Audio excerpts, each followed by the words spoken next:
I never really planned to become a triathlete.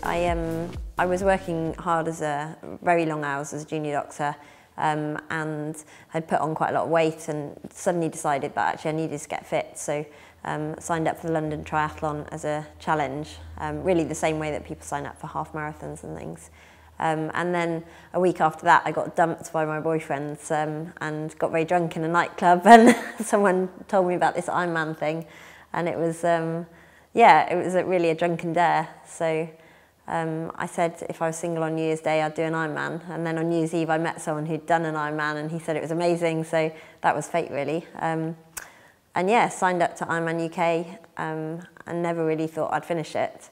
But obviously I did finish it. I thought it was a one-off, and then kind of started to miss the training and eventually plucked up courage to join a triathlon club. So I joined TFN in Nottingham, and yeah, kind of it's gone on from there. It was a really easy decision, I think, to go full-time, to have this sabbatical. Actually, when I decided to start racing professionally, that was a really hard decision. I was still working full-time, but I felt that a lot of people would just laugh at me, you know, say she's not good enough to be racing as a pro, what on earth is she doing? So I found that quite hard. And then actually when I went part-time at work, I found that a very hard decision, partly because I thought my bosses would judge me for doing something that wasn't academic and wasn't kind of medicine related. And also because by saying I was going part-time, I was telling people that I thought I was good enough to justify going part-time, and I found that really, really hard.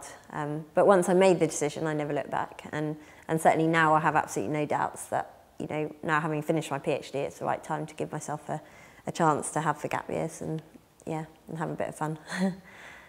My favourite place to race is probably Home Pierpoint because I love the club relays, I love the outlaw. I'm from Nottingham, and all the races that are based around Home Pierpoint are absolutely brilliant. So it's not particularly high profile in terms of racing as a pro, but I still go back there every year and really enjoy the weekends there.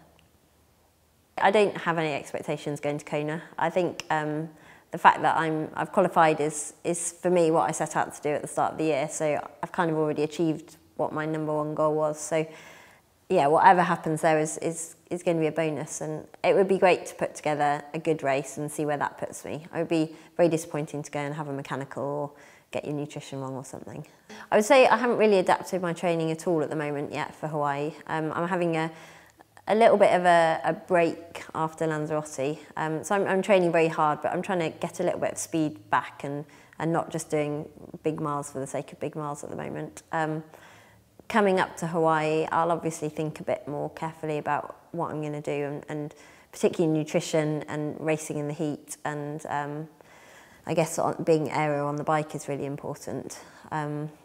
So yeah, and at the moment I'm kind of trying to go back to basics a bit, trying to build the base that I feel like I didn't really get a chance to build when I was writing my PhD. So I think 2 years will probably be enough. I mean, you never know where you'll be in 2 years' time, but I really am honestly seeing this as a sabbatical, and fundamentally it's been a long time since I've been a proper doctor. My PhD was not being a proper doctor, and I feel like I'm quite lucky to have that to go back to.